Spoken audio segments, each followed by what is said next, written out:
I never really knew a lot of details about my paternal grandparents.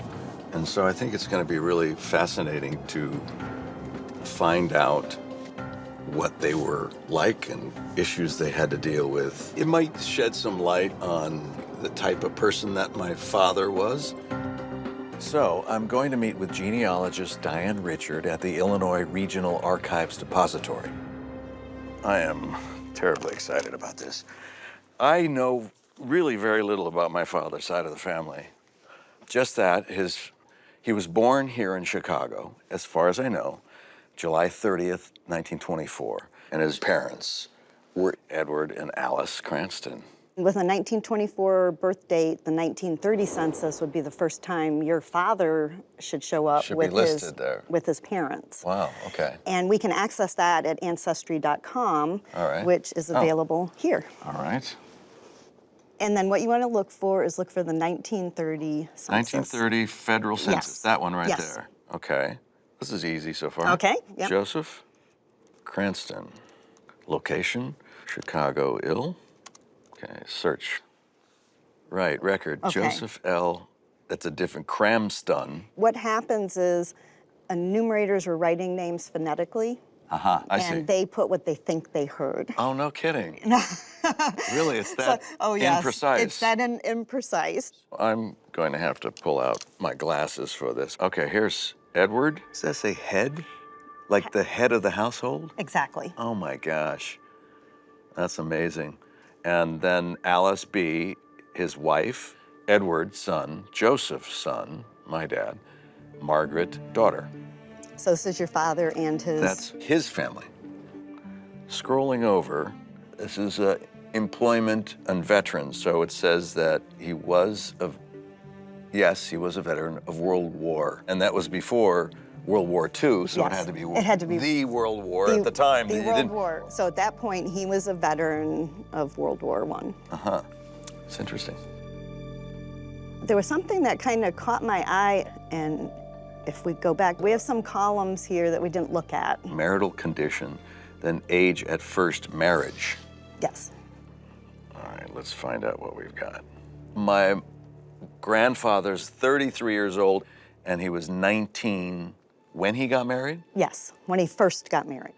But my grandmother, Alice, was 26 in 1930, and she was 18 when she first got married.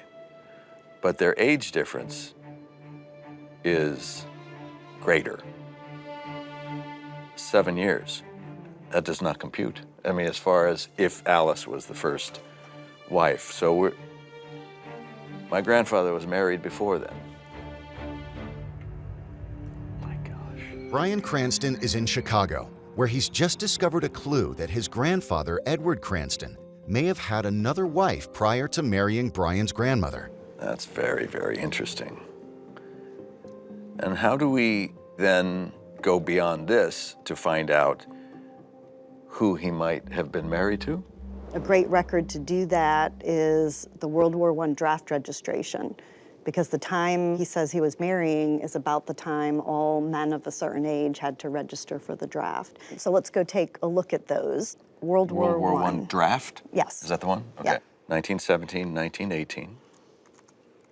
Search. Button. Yes. There. Edward Bennett Cranston. Birthplace, Chicago, Illinois. All right. Have you a father, mother, wife, child? He has a wife and 4-year-old daughter. What year is this? This is 1917. 1917. So that says that this was not Alice, my grandmother. This is the first surprise of this journey. I didn't know this. Is there a way now to somehow track the previous wife and my grandfather's daughter? If you notice, we don't have a name, we just know a wife and daughter, and that makes it difficult to search for certain records, but it's possible that there happened to be a divorce. Right. The divorce record will list both parties. Ah, how do I do that? How do I get to that? The best place to look for divorce records is the Cook County Clerk of Circuit Court Archives, which is here in Chicago. I am off and running. Well, good luck. Okay. I didn't know that my grandfather was previously married before my grandmother and had a child. So I have a half-aunt, or had a half-aunt, who, if by some miracle she was still alive, would be right around 100 years old right now. But I don't know if she lived a short life or long life, or I have no idea. I don't know if she had any children of her own, so there might be a whole string of relatives that are, before now, unknown to me.